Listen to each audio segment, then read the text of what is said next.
Guys, magluto ako ngayon ng radzela guys. Ayan. Itong chop natin ng tomato press. Una kong gagawin, mag-isa muna tayo ng bawang sibuyas at kamatis. Ayan yung ano ng ating radzela. Yan na ilalagay ko sa radzela guys. Ayan. Yung adas aspar yan sa Arabic.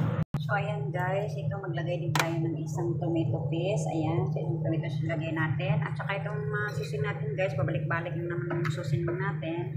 Ito yung 3 teaspoon ng kasbara or coriander. At saka 1 teaspoon ng ating black pepper or purple aswad sa Arabic.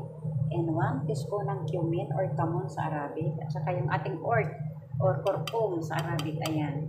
So, ito yung turmeric guys, 1 teaspoon din. At saka yung optional natin ng laurel. Ayan. So, ayan guys, mag-add tayo ng ating minced garlic. Ayan. So, ayun guys, ina-add ko na rin natin ang ating tomato press. Ayan. So, ayun na guys, okay na ang ating sibuyas, kamatis at bawang. So, i-add na natin ang ating seasoning with salt. Ayan. Ayan guys. So, i-add na rin natin ang ating adas aspar. Haluin mabuti. Ayan. So, ayan na guys. In-add ko na yung ating tomato paste. Ayan. Haluin ng mabuti.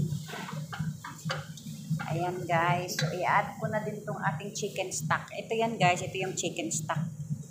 Ayan. So, ito na yung maging sauce ng ating radzela guys. Ayan. So, okay na yan yung ating sauce. So, okay na yan siya guys. Hintayin na lang maluto itong ating adas. Ayan.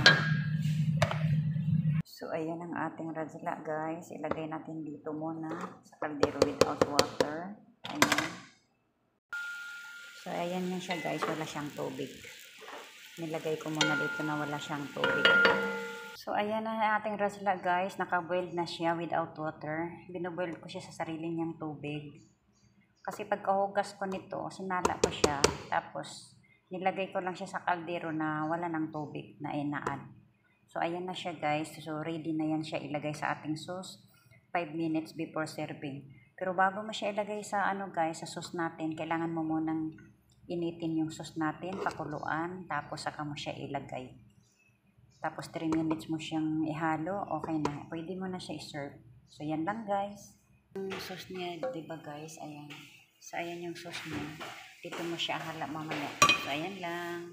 Yan kasi ang technique niyan guys, para hindi siya kailangan pag ni-serve mo siya, fresh pa rin siya, hindi siya namumula, na parang luma na.